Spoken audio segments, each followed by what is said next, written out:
How's it going, everyone? Welcome back to the channel. We are checking out another one here from Dragon Wings or Dragon Models, and it is 1/72nd scale diecast. We have got our hands on a Mitsubishi Zero.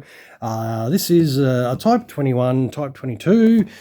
Feel free to drop a comment below if when I do pull it out of the box there's inaccuracies, of course. Now, this one is one from the Imperial Japanese Navy's 12th NAG. I don't think that is a wife telling you off how many beers you're having. I think that stands for Naval Air Group. And of course, this one is flown by Japanese air ace Saburo Sakai.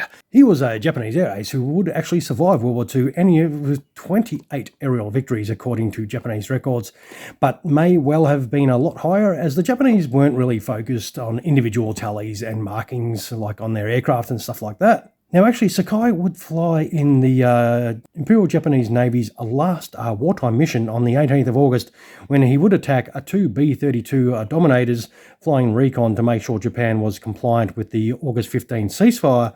Now, he misidentified them as B-29s, although he didn't shoot any down. His attack would result in the death of a crew member, Sergeant Anthony Marchioni, who would be the last American combat casualty of the war. Now, after the war, Sakai would retire from the Navy and become a Buddhist acolyte, vowing never to kill anything ever again. Now, in 2000, after a US Navy's formal dinner, which he was an honoured guest, Sakai would die from a heart attack aged 84. Let us open the box to see his aircraft here, and wow, there is not a lot in the Dragon boxes or anything. That is because they spent all their time making freaking awesome models, as you can see right there. That is going to look sweet. All right, well, let us release this Zero and check it out for ourselves. We'll be back in a second. All right, here it is out of the box. It does come with the usual Dragon stands.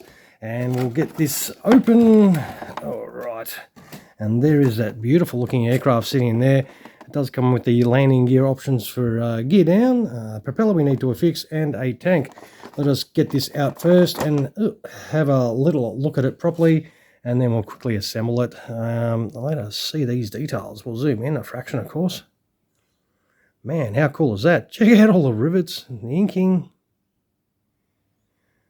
That looks there. I think there's a little bit of a mark from where it used to maybe have tape on there.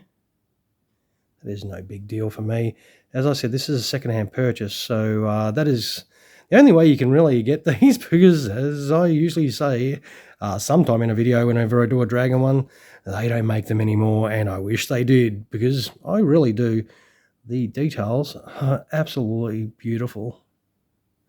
Yeah, very cool. I think maybe, it looks to, does it slide back? I hope so. It does. How cool is that? That slides back to reveal the inside of that cockpit.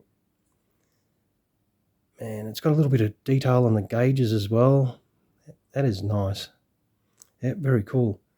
All right, what we'll do is we'll quickly put a bit of tube on this and a propeller and make it into a proper plane. We'll come right back.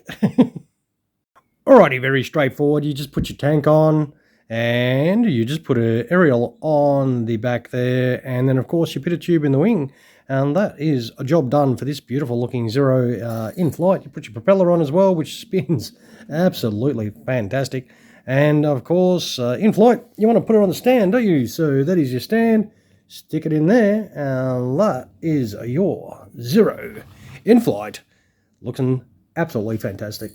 Yeah, I'm very happy with this one for sure. Now, I think the Dragon Zeros are really nice. They do have a lot of great detail and they do present absolutely fantastically.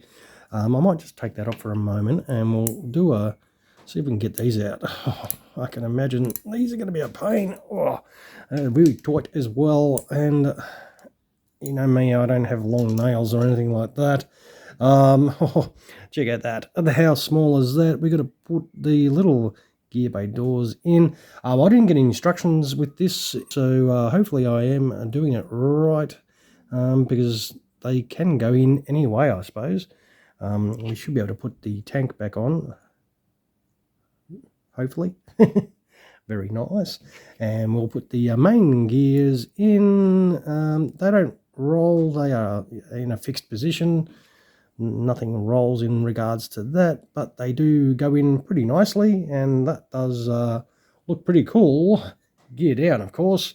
And as you saw earlier, we can slide that canopy back for gear down as well, and you can have it all opened up and looking pretty cool. You can put a polar figure in if you want to put one in there. You don't get one with the model, but for me, that's no big deal. We will see. Speaking of big deals, we'll see how big this Mitsubishi is by weight, and it is. Let's hurry up and actually put it down. It is 145 grams, which is not too bad. Reasonably solid for a little World War II fighter. Okay, we'll wind up the video. I'll zoom in a fraction as we do that. Now, of course, if you enjoyed this thing as much as I did, especially spinning propellers, throw some of those my way. And don't forget, drop a comment below if you've ever got anything to say. I always do like to hear from fellow collectors out there. Now, don't forget, if you're watching and you haven't clicked the subscribe button, please feel free to do that.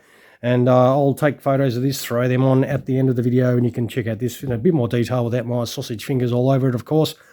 Now, I won't forget the most important part, and that is thanking you, the viewer, for checking out another one of my videos. I really appreciate everyone that does drop past. All right, thank you so much for watching, and you all have a fantastic rest of your day. Cheers, everyone.